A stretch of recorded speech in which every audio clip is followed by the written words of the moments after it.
नमस्कार, मैं Sonali Kulkarni crime petrol सतर्क में आपका स्वागत करती हूँ। जब कोई इंसान चारों ओर खतरों से घिरा हो तो दो स्थितियां पैदा होती है, या तो वो उस खतरे से तबाह हो जाए या ऐसा साहस जुटाए जो कोई उदाहरण पेश करता हो। लेकिन ये कहानी एक तीसरी स्थिति की है, जिसमें अतीत और वर्तमान का एक ऐसा ताना बाना है जो सोचने पर मजबूर करता है कि क्या किसी के साथ ऐसा भी हो सकता है। मैं खुद से बहुत बातें करती हूँ, लेकिन लोगों की आवाज बनना चाहती हूँ। इसीलिए मैं अपने ये मोनोलॉग्स रिकॉर्ड करती हूँ। क्या मुझ में भी स्पार्क है? कहते हैं शब्द बहुत कीमती होते हैं, पर क्या लोग मेरे इन शब्दों की कीमत समझ पाएंगे?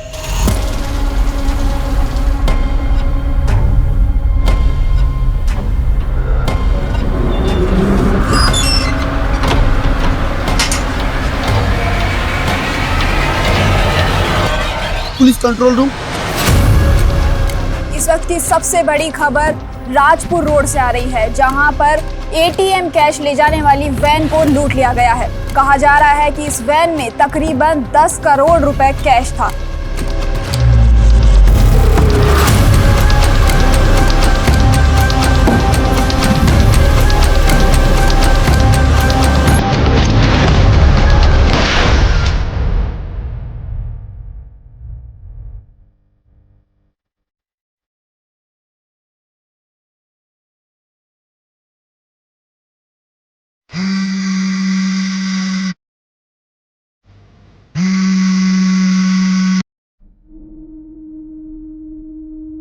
Hello hello hello.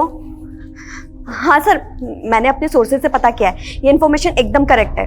सर, एक इलीगल आर्म डीलिंग होने वाली है एक नॉन पॉलिटिशियन और गैंगस्टर के बीच में। सर प्लीज़ मुझे ये स्टोरी कवर करनी है, और सर मैंने स्टिंग की तैयारी भी कर ली है। Thank you so much sir. क्या हुआ उजाली, तुम पार्टी से इतना दूर दूर क्यों भाग रही हो? मुझे और गौतम को साथ में देख के जेलसी हो रही है? वैशाली, मेरी लाइफ में ना इन सब फालतू बातों के अलावा भी बहुत काम है। फालतू बातें? याद है तूने बेट लगाई थी कि गौतम तुझे प्रपोज करेगा, लेकिन वो तो मुझसे शादी कर रहा है। क्या कर रहे हो तुम लोग यार? पार्टी में आया शिखर वार्ता में। कम ऑन यार, लेट्स हैव सम फन ना। चलो यार। नहीं गौतम, मुझे अर्जेंट काम से जाना है। अरे जाली यार, तुम ऐसे नहीं जा सकती। कम ऑन यार, चलो ना। करण, मैंने बोला ना मुझे अर्जेंट काम से जाना है। I have to go. How rude. इसे क्या हो गया? लीव यार, चलो लेट्स एंजॉय यार।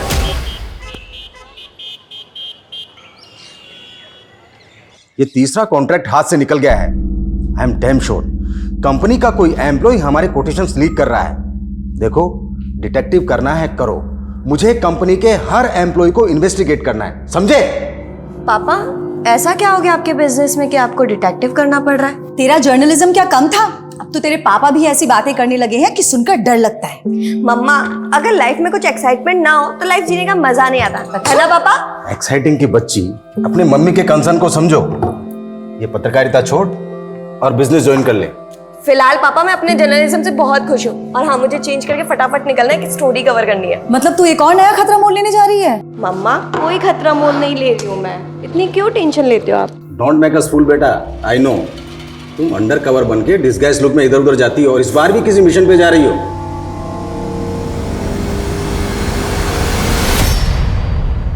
I will expose him. I will expose him. After all, it's a matter of national security. I will expose him. ओ मैडम, क्या कर रही है? खाना बनाने को बोला था, बीरबल की खिचड़ी नहीं। क्या बात कर रही है ना? किसी लायक नहीं है तू। ना तो पति के पेट की भूख शांत कर सकती है, ना शरीर की।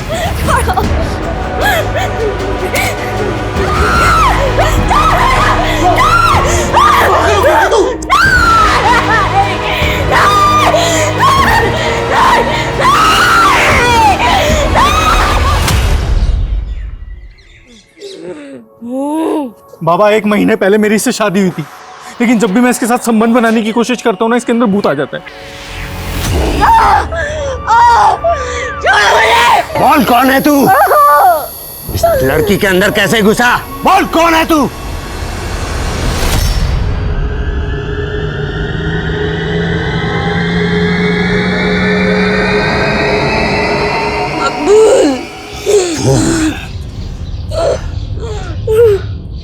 तेरी बीवी के अंदर मकबूल का भूत है। बाबा आप इसका भूत निकाल सकते हो क्या? अरे निकालेंगे नहीं, खरीद भी लेंगे। तू तो बस बोली लगा। बाबा 1100 रुपये। 1100? अरे 1100 में इंसान नहीं पलता, भूत कैसे पालेंगे? 11,000 रुपए लगेंगे और गारंटी के साथ लिख कर देंगे कि तुम्हारी बीवी के अंदर मकबूल का भूत नहीं घुसे। हाँ। तो देखा आपने किस तरह से भूत खरीदी केंद्र पर भूत का सौदा किया जा रहा है।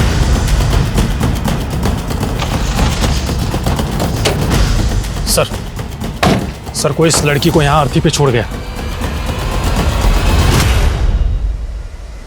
पूजा खोलो जरा।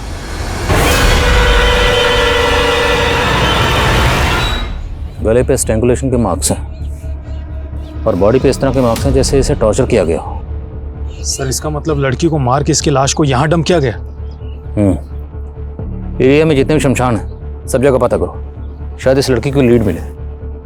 Yes sir.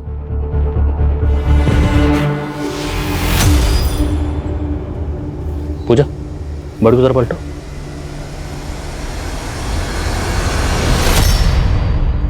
तीन साल पुराना न्यूज़पेपर, कौन हो सकती है ये लड़की?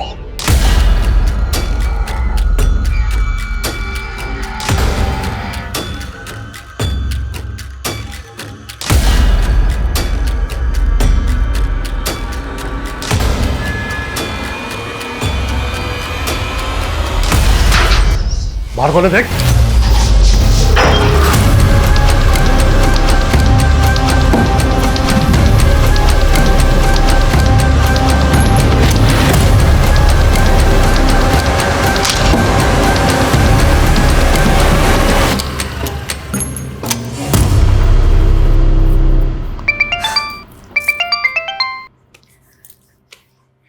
यस बॉस, काम हो गया। मैं अभी आपको फुटेज सेंड करती हूँ।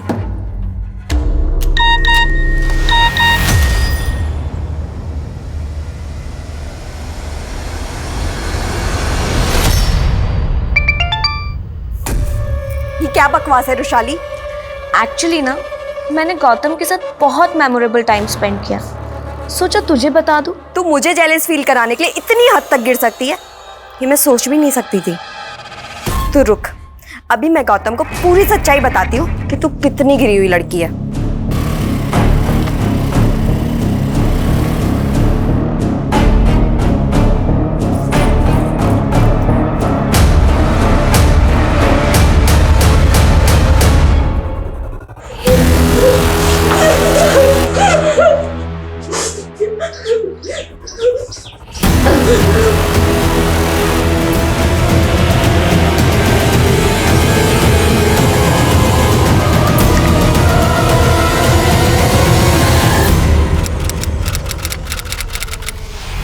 सर जिस लड़की की लाश हमें अर्थी पर मिली थी उसकी पहचान से जुड़ी कोई भी इंफॉर्मेशन नहीं मिल रही है और मिसिंग कंप्लेंट से भी कुछ पता नहीं चल रहा है। और सर उस एरिया के आसपास सभी शमशान घाट में पता किया, वहां से भी कोई क्लू नहीं मिल रहा। ये नेचुरल डेथ नहीं है। पोस्टमार्टम रिपोर्ट के मुताबिक विक्टिम की मौत गला दबाकर की गई और विक्टिम की बॉडी पर और उसके प्राइवेट पार्ट में प्रॉन्ग इंजरीज के मार्क्स हैं। एक काम करो, यहाँ कहीं भी अर्थी का सामान मिलता है वहाँ पता करो, शायद कोई लीड मिले। और विक्टिम की तस्वीर सभी अखबारों और सोशल मीडिया पर सर्कुलेट करवाओ, शायद कुछ शिनाख्त के लिए आ गया। सर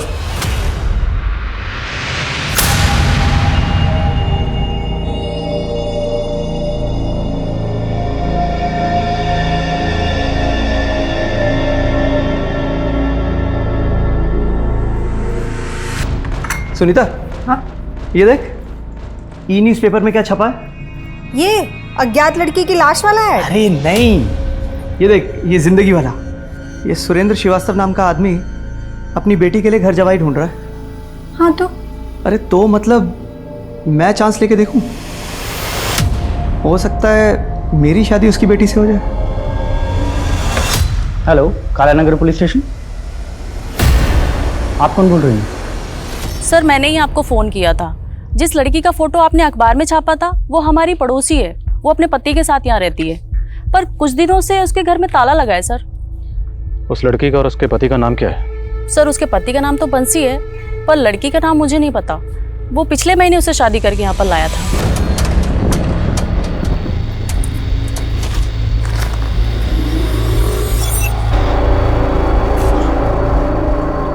आ जाओ, डरो मत, इधर।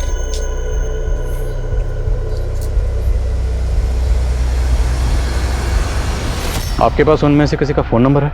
जी उसके पति बंसी का नंबर है मेरे पास, पर वो बंद है नंबर। कोई बात नहीं, आप नंबर दीजिए। खुशबू नंबर। अनुज ताला तोड़ो।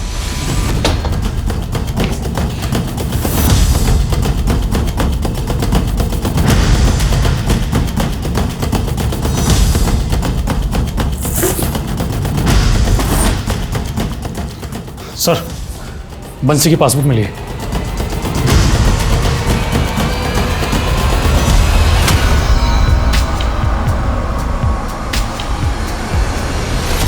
ये दोनों मियाँ बीवी में रिश्ता कैसा था? क्या बंसी अपनी बीवी को मारता पीटता था? सर उनके रिश्ते के बारे में तो मैं ज़्यादा नहीं जानती। सर वो लड़की घर से बाहर ही नहीं निकलती थी, काफ़ी डरी डरी भी रहती थी वो। सर हमारे माँ बाप काफ़ी पहले ही गुजर गए थे। मेरी बहन सुनीता के अलावा मेरा और कोई नहीं है। बस हम दोनों भाई बहन मिलकर ही पापा का पुश्तैनी बिजनेस संभालते हैं। कितना टर्नओवर है बिजनेस का? करीब 1.5 करोड़। छोटा सा ही बिजनेस है। मैं पैसे से इंसान को नहीं तोलता, मैं खुद करोड़ों का मालिक हूँ, पर मेरी बेटी मेरे लिए सब कुछ है। वो शादी के बाद मुझे छोड़कर नहीं जाना चाहती, इसीलिए मैं उसके लिए घर जमाई ढूंढ रहा हूँ। जी वो सब तो ठीक है, लेकिन आपकी बेटी है कहाँ? अभी बुलाता हूँ। जयंती,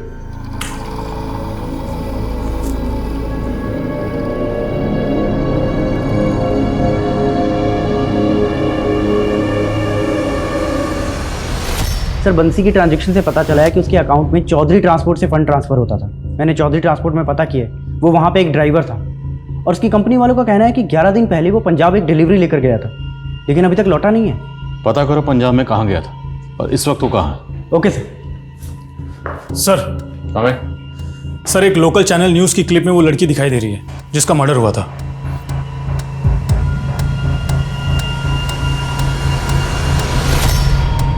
सर ये क्लिप करीब 3 महीने पुरानी है। जिस तरह से इस विक्टिम की बॉडी हमें अर्थी पर मिली, कहीं ये किसी उटपटांग तंत्र मंत्र के शिकार तो नहीं हुई? पता करो ये वीडियो कहाँ से अपलोड हुआ, इसका सोर्स क्या है। Yes sir.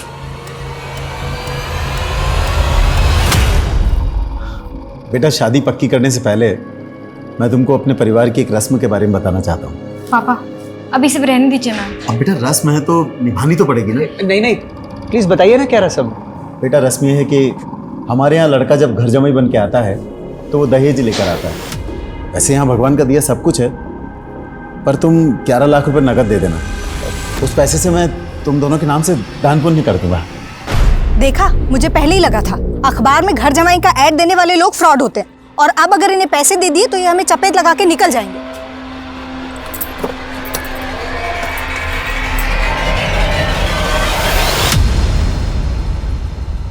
नहीं सर, मैंने किसी को टॉर्चर नहीं किया।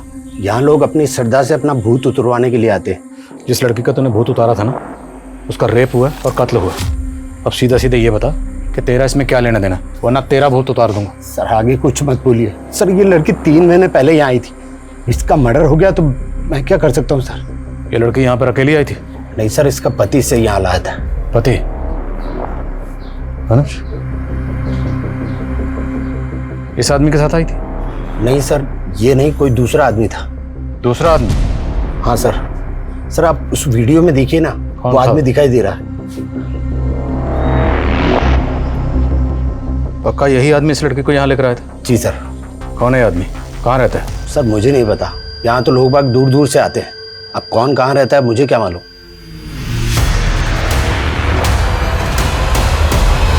कहा जा रहा था उजाली पे किसी मकबूल नाम के भूत का साया था, लेकिन ये मकबूल वाकई कोई भूत था या ये गुनाहों को छिपाने का कोई षड्यंत्र था। एक तरफ कहा जा रहा था कि उजाली बंसी की पत्नी थी, लेकिन अब पता चला था कोई निरंतर भी उसका पति था, लेकिन उजाली की मौजूदा जिंदगी का परिवेश उसके अतीत से एकदम अलग था। उजाली एक बिजनेस फैमिली से ताल्लुक रखने वाली एक पढ़ी लिखी लड़की थी जो 3 साल पहले तक मीडिया से जुड़ी थी, लेकिन उसका अतीत कई चौंकाने वाले कड़ियों से जुड़ा था, जिसका एक पहलू उजाली की दोस्त रुशाली का मर्डर था।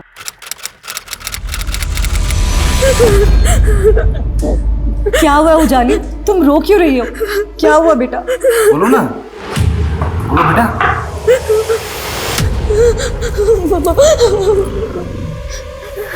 ले चलो इसे। कहाँ ले जा रहे हो उसे? नहीं उजाली, नहीं,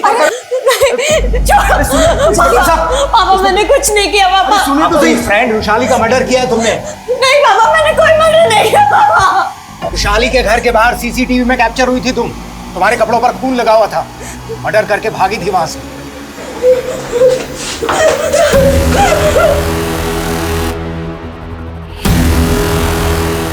डालो गाड़ी में से। नहीं पापा, मैंने कोई मर्डर नहीं किया पापा, प्लीज नहीं मी पापा। उजाली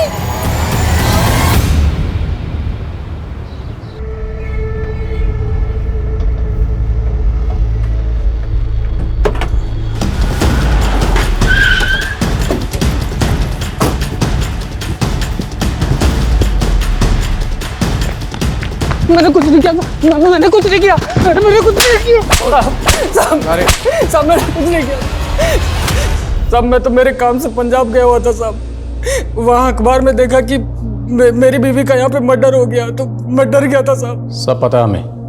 तो एक लंबे अरसे से अपनी बीवी को फिजिकली और सेक्सुअली अब्यूज कर रहा था। तूने उसको नहीं साहब, हमारे तो शादी के बाद भी शारीरिक संबंध नहीं बने थे साहब।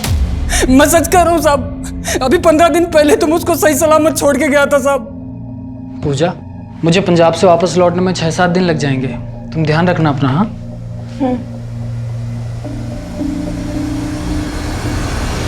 साहब, आप चाहे तो पता कर लीजिए, मैं पिछले 15 दिन से पंजाब में ही था साहब। मैंने पूजा को नहीं मारा साहब। तुम्हारी बीवी का नाम पूजा है? हाँ साहब। कहाँ की रहने वाली थी? परिवार में कौन कौन है? उसके परिवार का कुछ पता नहीं था साहब। तेरी बीवी थी तो कहाँ की रहने वाली थी? परिवार में कौन कौन है? तुझे कुछ नहीं पता? दरअसल वो मेरे दोस्त की बीवी थी साहब। क्या? हाँ साहब, उसका पहला पति उसको बहुत मारता था साहब। वो मेरी बीवी है? तू कौन होता है बीच में बोलने वाला? हो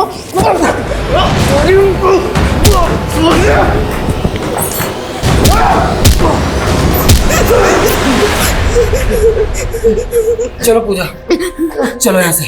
वो कभी ना चाहता तो पूजा को कहीं भेज देता साहब, इसलिए मैं उसे बचा के अपने साथ ले आया साहब।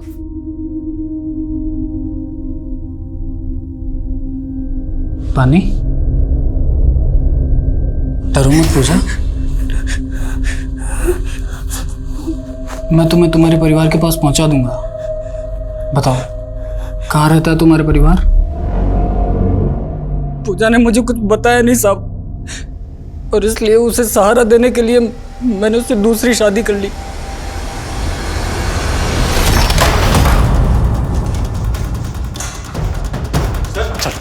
सर हुआ क्या सर? लेके जाओ सर। एक बात तो सुनो सर, लेकिन हुआ क्या है?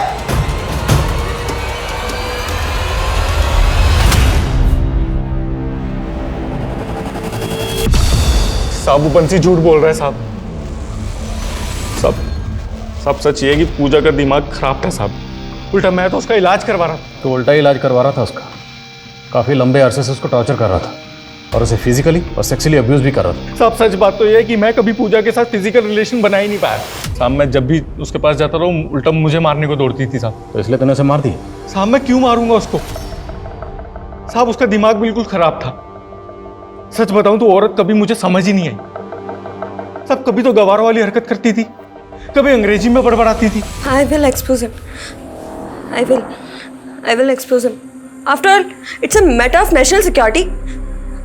I will expose him. पूजा के पेरेंट्स कहाँ रहते हैं? वो अनाथ थी साहब। 6 महीने पहले एक सामूहिक विवाह में मेरी उससे शादी हुई थी। सामूहिक विवाह? हाँ साहब वो मुकेश नाम का एक सामाजिक कार्यकर्ता है, उसने ही हमारी शादी कराई थी। ये लीजिए,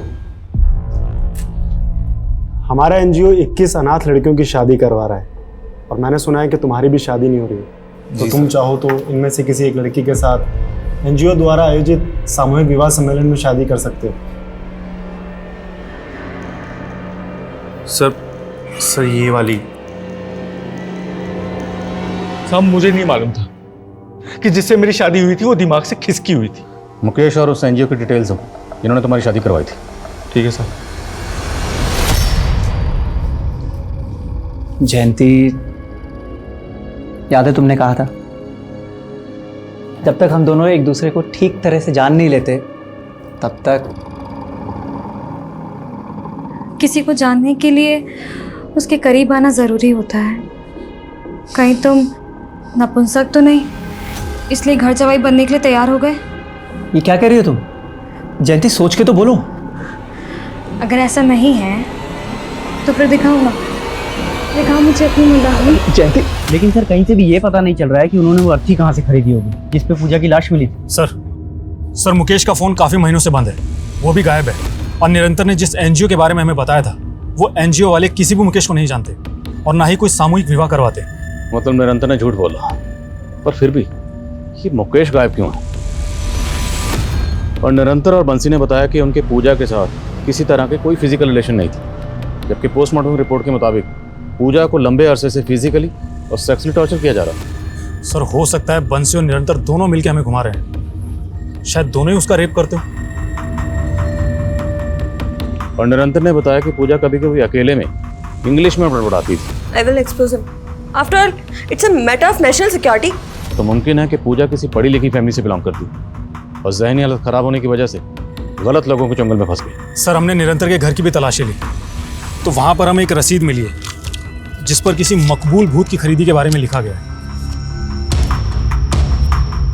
मकबूल भूत? हाँ सर। और सर, निरंतर की घर की दीवार पर ब्रेकिंग न्यूज लिखा हुआ था और वहीं हमें कुछ ऐसे पेपर्स मिले हैं जिसमें कुछ इंग्लिश में लिखा हुआ है। और सर, निरंतर ने हमें बताया था कि पूजा ये सब ट्रांस में आकर लिखा करती थी।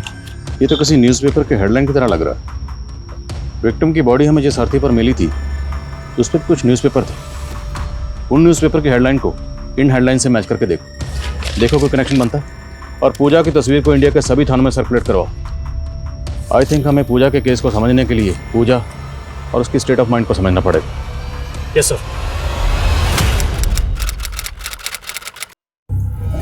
सर, मैं एक जर्नलिस्ट हूँ और मैं एक सीक्रेट मिशन पर काम कर रही थी। रुशाली केस में मुझे ज़बरदस्ती फंसाया जा रहा है ताकि मुझे मेरे केस से दूर किया जा सके। कहानियां सुनाकर तुम हमें नहीं उलझा सकती। रुशाली की मौत के वक्त तुम उसके घर में मौजूद थी। सर, मैं वहाँ सिर्फ गौतम से मिलने गई थी और जब मैं वहाँ पहुँची तो मैंने देखा कि गौतम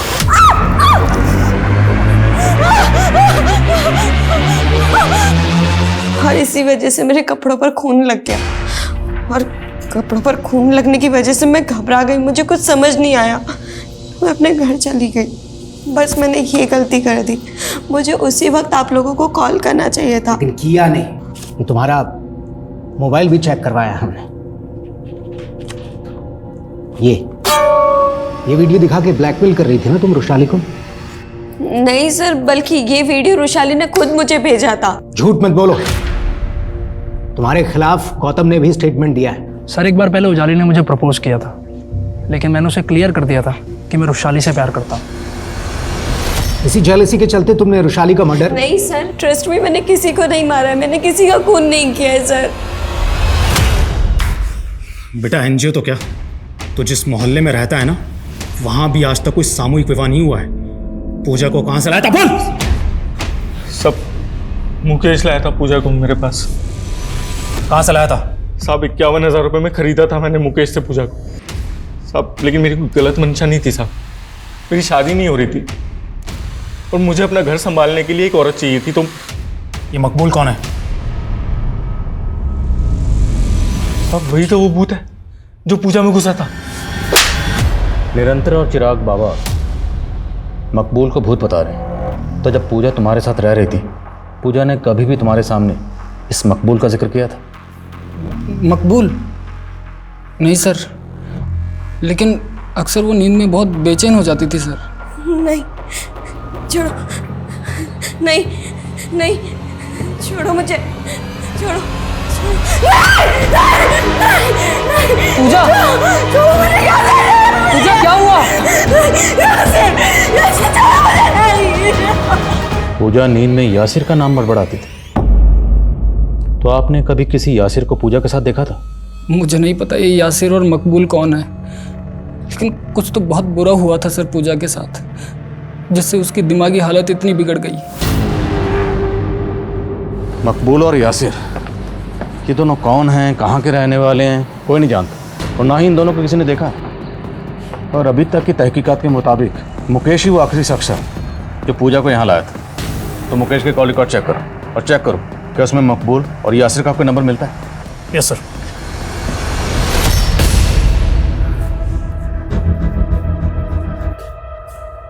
दिनेश, तेरा जयंती से कोई झगड़ा हुआ क्या? झगड़ा नहीं तो पापा। जयंती का सुबह से कुछ पता नहीं, फोन भी स्विच ऑफ आ रहा है, पता नहीं कहाँ चले गए। सुबह से गायब है, कहाँ जा सकती है? हेलो जी, बोल रहा हूँ। क्या? नहीं, देखो तुम मेरी बेटी को, मेरे पास इतना रुपए नहीं है भाई। हेलो हेलो पापा, कौन था ये? बेटा, किसी ने जयंती को किडनैप कर लिया है और फिरौती में 5 करोड़ रुपए मांग रहा है। व्हाट? पापा, हमें तुरंत पुलिस को इन्फॉर्म करना चाहिए। आइए नहीं पापा। उसने धमकी दी है कि अगर हमने ऐसा किया तो जयंती को। क्या करूं? कितना भी जोर लगा लूं पर 2 करोड़ से ज्यादा का इंतजाम नहीं कर सकता मैं। तू कुछ करना बेटा। पापा, मैं इतने पैसे। बीवी है वो तेरी, अरे अपनी बीवी के लिए इतना नहीं कर सकता? किडनैपर ने हमें केवल 24 घंटे की मोहलत दी है बेटा। पापा, आप फिक्र मत कीजिए, मैं कुछ करता हूं। सर, मुकेश के सीडीआर में किसी यासिर और मकबूल का नंबर नहीं मिला है, बल्कि उसके सीडीआर में कई फेक आईडीज के नंबर्स हैं। अगर मुकेश ने पूजा को किसी को बेचा था तो जाहिर है वो सेक्स रैकेट और ह्यूमन ट्रैफिकिंग से भी जुड़ा होगा। एक काम करो, एरिया के जितने भी ब्रोथल सब जगह चेक करो और ह्यूमन ट्रैफिकिंग से जुड़े केसेस स्टडी करो। शायद इस मुकेश की कोई लीड मिले। Yes sir. सर, हमें सर, कानपुर पुलिस से पूजा की एक इन्फॉर्मेशन मिली।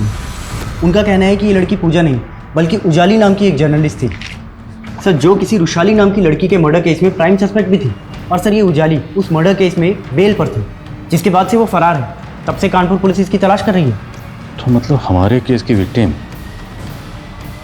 मर्डर केस की सस्पेक्ट थी।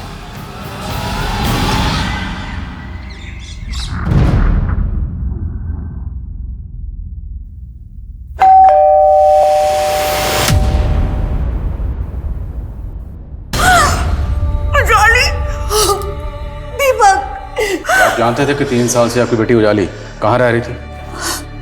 सर, मैं तो खुद पिछले 3 साल से इसको ढूंढ रहा हूँ, लेकिन ये एक मर्डर केस में एब्सकॉन्डिंग है, राइट? मेरी बेटी बेकसूर थी, कोर्ट ने उसको जमानत भी दी थी।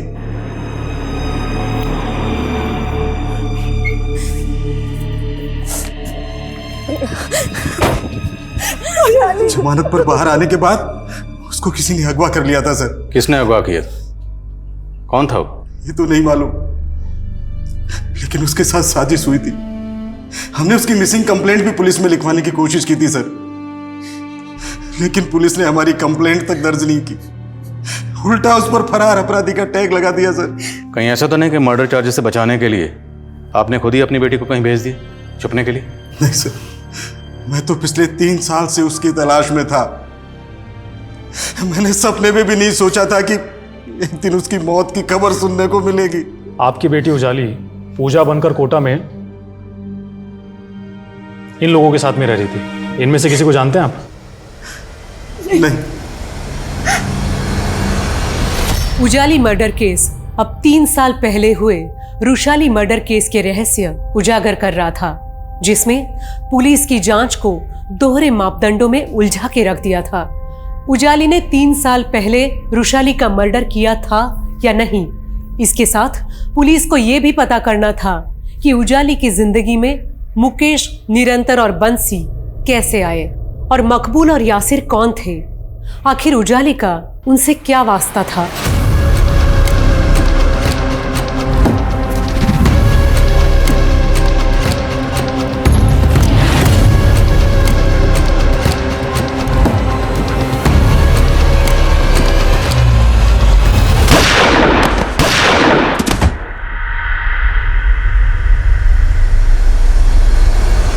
सर 7 दिन पहले राजपुर रोड पर जो एटीएम कैश वैन लूटी गई थी, उस केस में राजपुर पुलिस ने मकबूल और यासिर नाम के इन 2 क्रिमिनल्स को जीरो डाउन किया है जिन्होंने ये लूट की थी।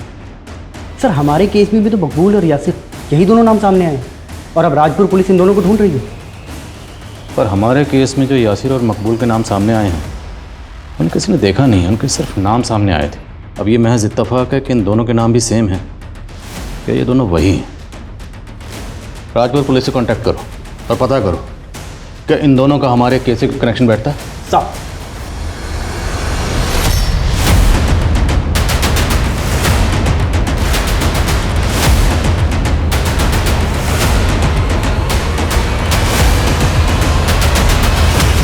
सर, उजाली मर्डर केस में रुशाली के जिन दोस्तों के स्टेटमेंट लिए गए थे उनसे तो यही पता चला है कि उजाली की कभी भी रुशाली से नहीं बनती थी। और सर, उजाली जब बेल पर रिहा हुई थी तो उसने लास्ट कॉल किसी करण नाम के लड़के को किया था। और सर, करण ने कानपुर पुलिस को काफ़ी हैरान करने वाले स्टेटमेंट दिए थे। उजाली ने जब मुझे लास्ट टाइम कॉल किया तो उसने मुझसे फेवर मांगा था। उसने मुझसे कहा कि मैं अपने क्रेडिट कार्ड से उसके बेंगलोर जाने के लिए फ़्लाइट की टिकट बुक कर दूँ। लेकिन सर, ऐसा करके मैं फंसना नहीं चाहता था, इसलिए फिर मैंने कोई टिकट बुक ही नहीं की। करण के स्टेटमेंट के बाद कानपुर पुलिस ने उजाली को बेंगलोर में भी ढूंढने की कोशिश की थी। भले ही कानपुर पुलिस की ये थ्योरी है कि उजाली ने रुशाली का मर्डर किया और फरार होगी, लेकिन रुशाली मर्डर केस में सस्पेक्ट तो रुशाली का मंगेतर गौतम भी था।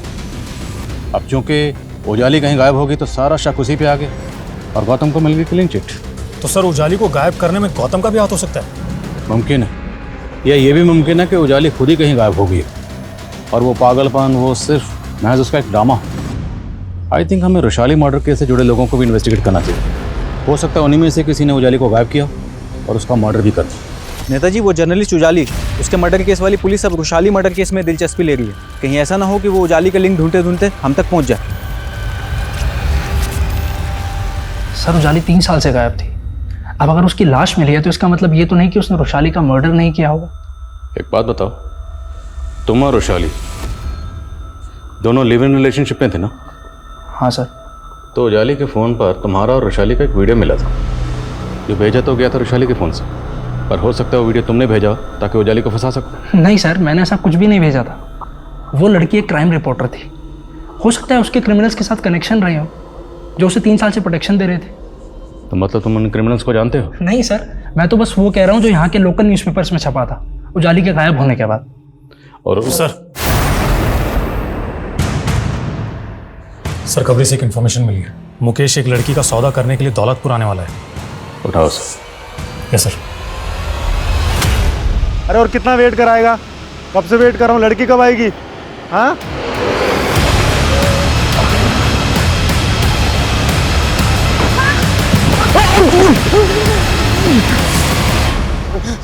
सब मैं सब कुछ बताता हूँ साहब। सब मैं मानता हूँ कि मैंने उस लड़की को निरंतर को बेचा था, लेकिन साहब मैंने उसको मारा नहीं साहब, मैं सच कहता हूँ। अब ये बता कि लड़की तेरे हाथ कैसे लगी थी? उस लड़की को मैंने 2 क्रिमिनल से खरीदा था। वो लड़की उनकी सेक्स स्लेव थी साहब। सब उनका नाम यासिर और मकबूल है। उन दोनों का जब उस लड़की से जी भर गया तो उन्होंने मुझे भेज दिया साहब। क्या यही दोनों मकबूल और यासिर है? हाँ साहब, यही दोनों है। ये दोनों कहाँ मिले और उजाली इनके हाथ कैसे लगी? बोल। मैं कुछ नहीं जानता हूँ साहब, इसके अलावा मैं कुछ नहीं जानता हूँ, मैं सच कहता हूँ साहब। हेलो,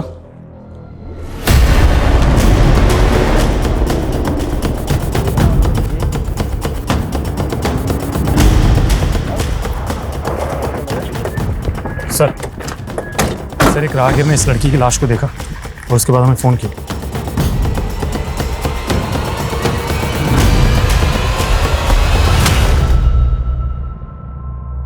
ठीक है, फिर भी आसपास चेक करो, कोई सीसीटीवी है क्या? और बॉडी को पोस्टमार्टम के लिए भेजो। Yes sir. सर, ये पर्स मिला है, इसी लड़की का है। पर्स में आधार कार्ड, एटीएम कार्ड और कैश भी है।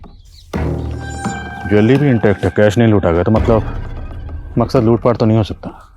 नाम क्या है? शांति श्रीवास्तव।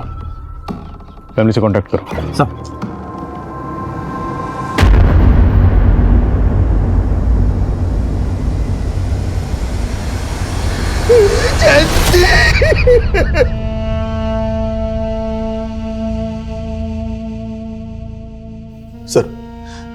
पक्का मेरी बेटी का मर्डर मेरे दामाद ने करवाया सर, और उसी ने मेरी बेटी का किडनैप भी करवाया था। तो जब आपकी बेटी किडनैप हुई थी तब आपने पुलिस कंप्लेंट क्यों नहीं की? मुझे किडनैपर ने धमकी दी थी सर। मैं सब कुछ वैसे ही करता रहा जो मेरा दामाद मुझे बोलता रहा। उल्टा उसने मेरा भरोसा जीतने के लिए 5 करोड़ की फिरौती में से 1.5 करोड़ रुपए का इंतजाम भी किया, और उसके बाद वो रुपए लेकर गायब हो गया सर। आपके पास आपके दामाद की कोई तस्वीर वगैरह? हाँ सर, ये मेरा दामाद दिनेश और ये उसकी बहन सुनीता। मैं इनके घर भी गया था सर, पर पता चला ये लोग किराए के मकान में रहते थे, वहां से खाली करके जा चुके हैं सर। कोई बात नहीं, जहाँ पे आपका दामाद किराए पे रहता था वहाँ का एड्रेस दीजिए और उसके अनुज एड्रेस आप जाइए इनके साथ। अंसारी सर, राजपुर पुलिस को मकबूल और यासिर की लाश मिली, लेकिन सर उन्हें उनके पास से लूट का पैसा नहीं मिला। ये कोई बड़ा गेम है। मकबूल और यासिर को इसलिए मारा गया ताकि हमें पता ही ना चले कि उजाली उनके जंगल में कैसे पहुंचे। ये जो भी है, उजाली की प्रेजेंट लाइफ या उसके 3 साल पहले की ज़िंदगी से जुड़ा हो सकता है। एक काम करो, राजपुरा पुलिस से यासिर और मकबूल दोनों की डिटेल्स निकलो। Okay sir. क्या आपने सच में 3 साल पहले उजाली को इस केस से बचाने के लिए कहीं छुपा दिया था? ये क्या बोल रही हो तुम सुमन? अगर आप उसे बचाना चाहते थे तो फिर उसका मर्डर कैसे हो गया? किसने मारा उसे? किसने मारा मेरी बच्ची को? हाँ ठीक है, जैसे पता चलता मुझे बताओ। सर, मैं जयंती के फादर को जयंती की ज्वेलरीज और कैश हैंड ओवर कर रहा था तो उन्होंने उसमें से रिंग लेने से मना कर दिया।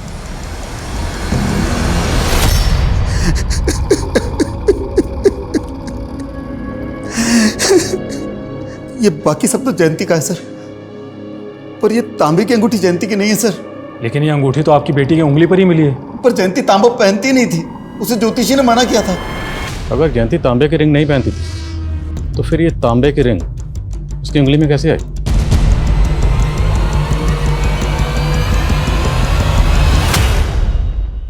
काम करो, उजाली के बॉर्डर पे हमें जो जो सामान मिला था वो सामान लेकर आओ तुरंत। Yes sir.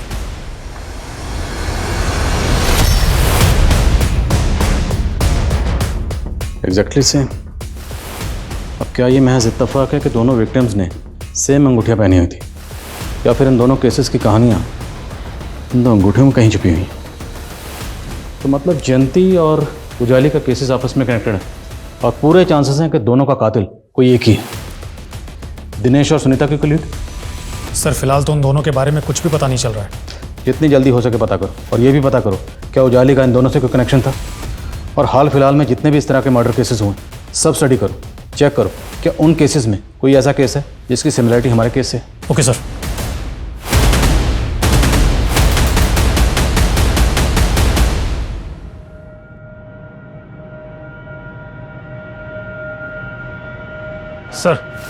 सर, मैंने रुशाली और उजाली के कॉलेज टाइम के कई दोस्तों से पूछताछ की।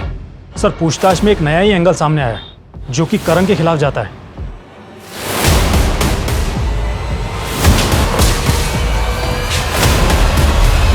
सर देखिए, मैंने जो आपको पहले बताया था मैं अब भी वही कहूँगा। उजाली का जब लास्ट टाइम कॉल आया था तो वो बैंगलोर जाने की फ्लाइट की 3 साल से तो यही रट लगा रहा है। एक बात बता, रुशाली का अफेयर तो तेरे साथ था, फिर वो गौतम से शादी क्यों कर रही थी? क्या सबूत है आपके पास? और आप लोग इस तरह से मुझे देखिए सर, आप जानते नहीं मेरे पापा कौन है। मेरे पापा की पूरी पोल हम खोल चुके हैं, सब पता है किस तरह का धंधे करते हैं वो। दूसरों की ज़मीन हड़पने के लिए मकबूल और यासिर जैसे गुंडों का सहारा लेते हैं। अब सीधे बोल, वरना तू किसी के सहारे के लायक नहीं बचेगा। नहीं बोलेगा? उधेड़ो जरा इसको। बता दो सर, बता दो। बोल। करण, तुम यहाँ? मैं रुशाली से बहुत प्यार करता था, लेकिन वो मुझे छोड़ उस गौतम के प्यार में पागल थी, इसलिए फिर मैंने उसे मार दिया।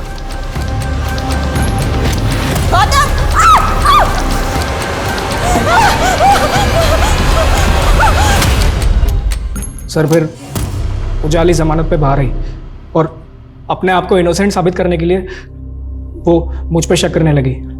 उसने मुझे फ़ोन पे धमकाया कि वो मुझे फंसा देगी, और ऐसा कुछ हो इससे पहले ही मैंने उसे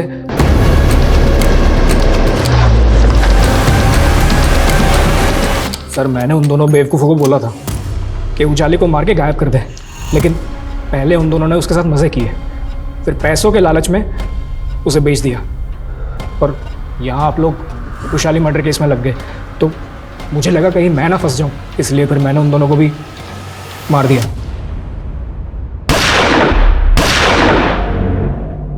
मैं मानता हूँ कि मैंने रुशाली को मारा था, पर उजाली 3 साल से कहाँ है मुझे नहीं पता। मैंने नहीं मारा उसे सर, यकीन कीजिए सर, मैंने नहीं मारा उसे। सर मुझे 3 अलग अलग एरिया के 3 मर्डर केसेस के बारे में पता चला, जिसमें विक्टिम की उंगली पर ठीक वैसे ही तांबे की अंगूठी मिली थी, और सभी औरतें थीं, और सबको गला दबा कर मारा गया था। और तीनों केसेस में क्रिमिनल को लीड? हाँ सर, एक विक्टिम को मर्डर से पहले एक लड़के के साथ में देखा गया था, उसका स्केच भी बना था। सर आज तक इस लड़की की पहचान नहीं हो पाई है। सर ये दिनेश और सुनीता तो बहुत पहुंची चीज़ निकले सर। सर ये दोनों भाई बहन नहीं हैं, बल्कि पति पत्नी हैं, और इन्होंने कई शहरों में कई फ्रॉड किए हैं सर। दिल्ली, गुजरात और एमपी की पुलिस इन्हें कई सालों से ढूंढ रही है। देखा स्वीटहार्ट, कैसे 11 लाख देके मैंने करोड़ों अंदर कर ली। सो अब क्या प्लान है? जाने मन अगला प्लान ये है कि इस बार मैंने शादी की थी, अगला बकरा किसी लड़के को बना के उससे तुम शादी कर लेना। क्यों?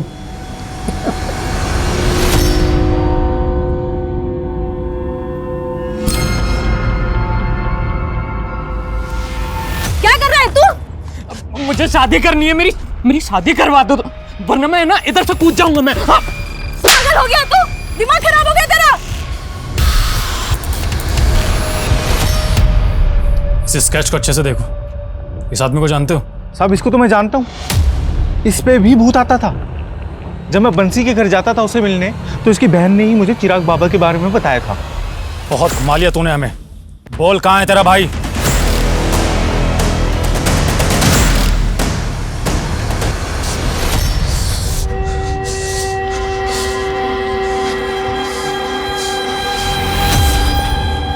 शादी नहीं करेगी ना मुझसे? शादी नहीं करेगी ना?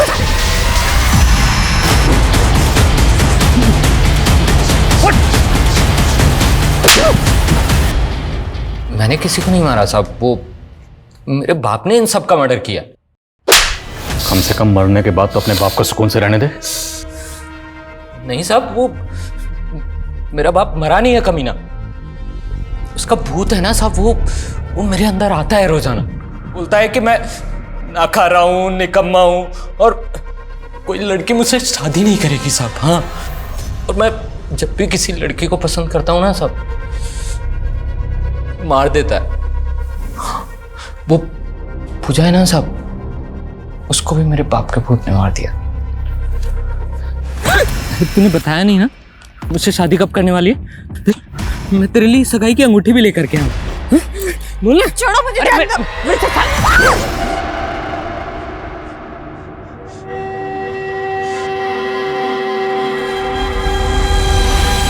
तूने पूजा की लाश को अर्थी पर क्यों रखा था? मैंने जब उसको मारा था ना साहब, तो वहाँ एक अर्थी पड़ी थी, लावारिस। हाँ, तो मैंने बांध दिया साहब, सोचा कि मुक्ति मिल जाएगी उसको, बस ऐसे ही। और जयंती, उसको क्यों मारा? उसके बाप ने इश्तिहार दिया था शादी का, और जब मैं पहुंचा ना वहाँ पे तो शादी हो चुकी थी साहब। फिर मैंने एक दिन देखा कि उसका जो पति है ना साहब, वो उसको है ना कार से बीच रास्ते में छोड़ करके भाग गया था।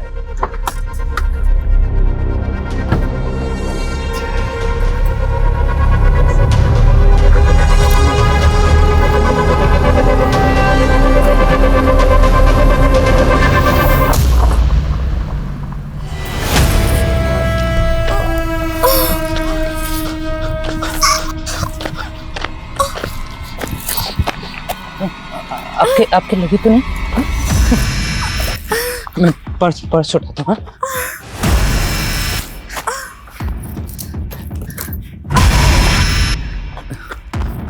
पति था ना तुम्हारा? हाँ? एक काम करो, तुम मुझसे छोड़ दो। हाँ, मुझसे शादी कर लो। हाँ, मुझसे शादी कर लो ना। क्या बोल रहे हो? अरे मुझसे शादी कर लो ना। मुझे छोड़ो, छोड़ो मुझे।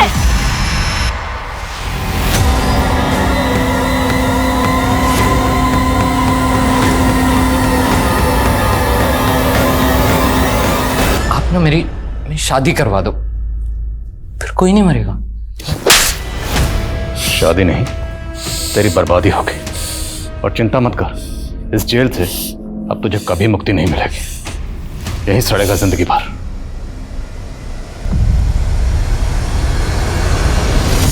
रेडी? Shall we take? या रेडी, रोल रोलिंग एक्शन। हर जुर्म का कोई ना कोई आफ्टर इफेक्ट जरूर होता है, जिसका असर विक्टिम के साथ साथ उसके घर वालों को भी भुगतना पड़ता है। और साथ ही हर केस हमें भी कुछ ना कुछ जरूर सिखाता है। रुशाली मर्डर केस की तहकीकात कई सवाल खड़े करती है, जिसमें एक सवाल यह है कि आखिर क्यों उजाली को 3 साल तक गुमनामी की जिंदगी गुजारनी पड़ी, जिसका खामियाजा उसे शिवेंदु जैसे मुजरिम के जुर्म का शिकार होकर करना पड़ा। कोई भी तहकीकात जब तक अपने सही अंजाम तक नहीं पहुंचती, उसका असर इतना ही भयानक होगा। इसलिए हम चाहते हैं कि दिनेश और सुनीता जैसे मुजरिमों को जल्द से जल्द गिरफ्तार करें, ताकि किसी और बेगुनाह का अंजाम जयंती और उजाली जैसा ना हो। ये केस हमें ये सोचने पर भी मजबूर करता है कि भूत प्रेत जैसे अंधविश्वास अक्सर गुनाहों को फैलने फूलने का मौका देते हैं। शिवेंदु को मानसिक उपचार की जरूरत थी। अगर उसे एसाइलम भेजा जाता तो शायद इस केस में ये स्थिति पैदा नहीं होती। अब मैं सोनाली कुलकर्णी आपसे विदा लेती हूँ। फिर मिलेंगे एक नए केस के साथ क्राइम पेट्रोल सतर्क में। तब तक अपना और अपने परिवार का ख्याल रखिए। आप जानते हैं हम सब एक मुश्किल दौर से गुजर रहे हैं। कृपया मास्क पहने, सैनिटाइजर का इस्तेमाल करें और उचित दूरी बनाए रखें। देखते रहिए क्राइम पेट्रोल सतर्क। जय हिंद।